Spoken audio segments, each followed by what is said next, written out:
Welcome to another edition of Tuscaloosa Talks. I am here with Cal South, our new CEO of the West Alabama Chamber of Commerce. Sometimes we just say the Chamber, but just for the official title.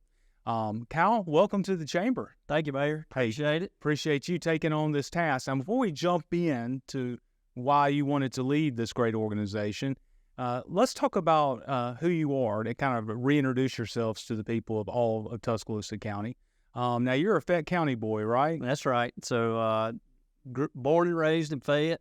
Had the fortunate opportunity to come to school in Tuscaloosa. Got a degree. Probably took a little longer than my mother wanted me to, but those things. You're not alone, by the way.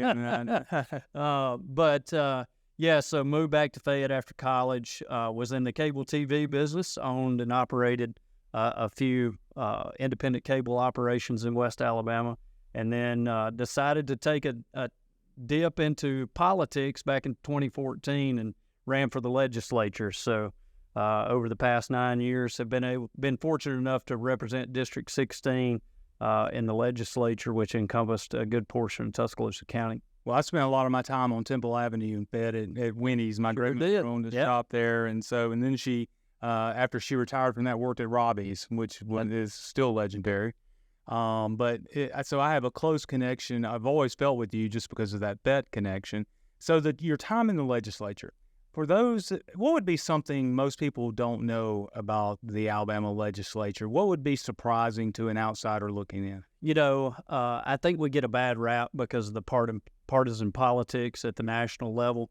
A lot of what we do in Montgomery is not based on those partisan politics, and the fact that we can go down there and get along, get a lot of things done. 95% of everything that we do is bipartisan, and the friendships and those kinds of things kind of go across the aisle, and very good working relationship with it. I think the general public doesn't see.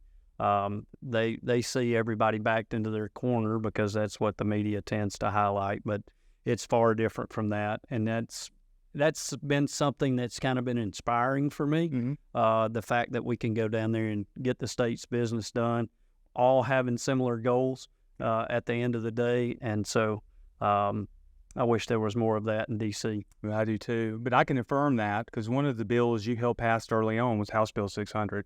Which formed the Tuscaloosa County Road Improvement Commission. It was bipartisan in nature. The city, county, Northport, working with our legislative delegation to really help build roads. And now, as the CEO of the chamber, you will sit as a member of the Tuscaloosa County Road Improvement Commission, so we're glad to have you. Talk about the transportation needs here in Tuscaloosa County. What do you hope that the chamber can help facilitate in Tuscaloosa as we look at our transportation infrastructure? Well, I think I'd go back to that HB 600 conversation. It was, prior to that, it felt like there was just a lot of talk and everybody had not gotten into the room together. And I think your leadership, along with the willingness of all the stakeholders, but the chamber, I think, played a key role in that too. And so we're already seeing some of that progress. Now, there are a lot of things left to be done that fall outside of kind of what HB 600 laid out there, and there were priorities within that piece of legislation. But both locally and regionally, there's some major needs, and so we've got to address that. I think one of the biggest investments in a long time in Alabama is going to be the 43 corridor, mm-hmm. which starts here in Tuscaloosa and kind of fills the gaps going south to Mobile. And, it would be my vision at some point down the road having those Fayette County ties to make that a western corridor for the entire state. It's not a long jog up to I-22. It's really not. And, my selling point to the governor as she announced several of those kind of sectors of that project was that we need a connector from 20 to 22, 2059 here in town up to I-22, and kind of continue to open that western corridor up. And so those are big things, big projects. We got to think bold, we got to think large, and think 30 years from now. Well, your predecessor did a great job in terms of positioning the chamber as someone who could facilitate and empower discussions that are needed to have in our community. Pretty soon, we're about to go up to Raleigh, North Carolina to benchmark as a community, that community. What are some of your goals coming out of that trip, or coming as we approach that trip? So one of my goals just coming into this new role, and something that I think we've got to look at, we're doing already at the state level, trying to figure out ways to retain talent.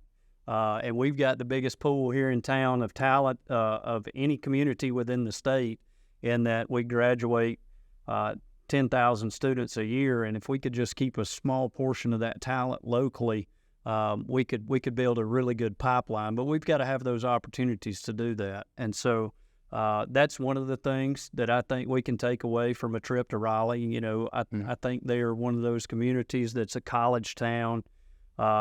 They see a lot of the same things that we do, but they're doing a really good job focusing on those kind of tech and skilled jobs in that world, to be able to draw talent in, keep them there. Well, I know you've only been in this role for several weeks. Has there been anything that's translated from your work in telecommunications, in terms of being a representative, anything that translate very well into this position? So a little bit of all of it. I'm getting kind of acquainted with all the nuances of the new job, but I think I may have even told you this the last time we met, but I am quickly figuring out that my new position is just as political, if not more so, than the one I'm leaving in the legislature. So, you know, lessons learned along the way, making those relationships. I think that's what it's all about, is those relationships that you have and those that you can build off of. And that's one thing that I think attracted the committee to bring me in, was some of those relationships and bridges are already kind of built and established, and hope to be able to continue down that path. So why this job? I mean, I think I'm gonna be blunt. I was a little surprised, in a good way. Yeah. What about this job? Because you're a rising star. We're a rising star in Alabama legislature. You know, this was a shock in a very positive way. So what motivated you to go after it? So I was looking for a new adventure. We had sold our cable systems out a couple of years ago. I'd transitioned through with the new ownership team there, and kind of served my time. And, you know, 9 years into the legislature, I was just looking for an opportunity, both personally and professionally, to kind of build off what I've had in the past. And I think this position gave me the unique ability to focus on the community, use my past professional experiences in the business world, but also still be able to affect policy. And not many times are you given the opportunity where you can marry all three of those together. Well, the city has a strong relationship with the chamber. We know that's going to continue under your leadership. Since we're kind of introducing you to the Tuscaloosa family here, what do you like to do for fun?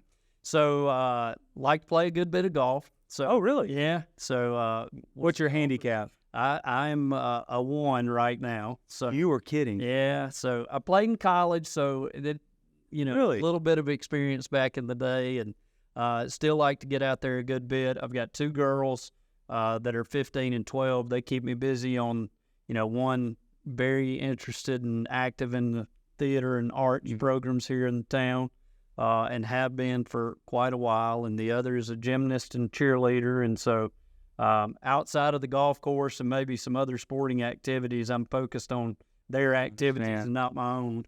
Well, you know, you just lost the ability to bet anyone on a golf course now with that. You know, most of the time you hear the term pencil whipped when it comes to golf. So Dr. Rush and I are trying to play golf, but so we know now we can't ever go play. We can carry your bag. We need to get out there and crack it around a time or two. So what's your favorite club? So, you know, they say you drive for show and putt for dough. So you got to have that putter dialed in. I hear you. Well, we're excited to have you here. You're going to do a fantastic job. I mean this from the bottom of my heart. You did such a great job representing our area in the Alabama legislature. You are always accessible, understanding. You listen to everything put before you, and I think that's all anyone can ask for. Chamber's very lucky to have you, and I look forward to working with you. Absolutely, mate. Hey, thank you. This has been another edition of Tuscaloosa Talks.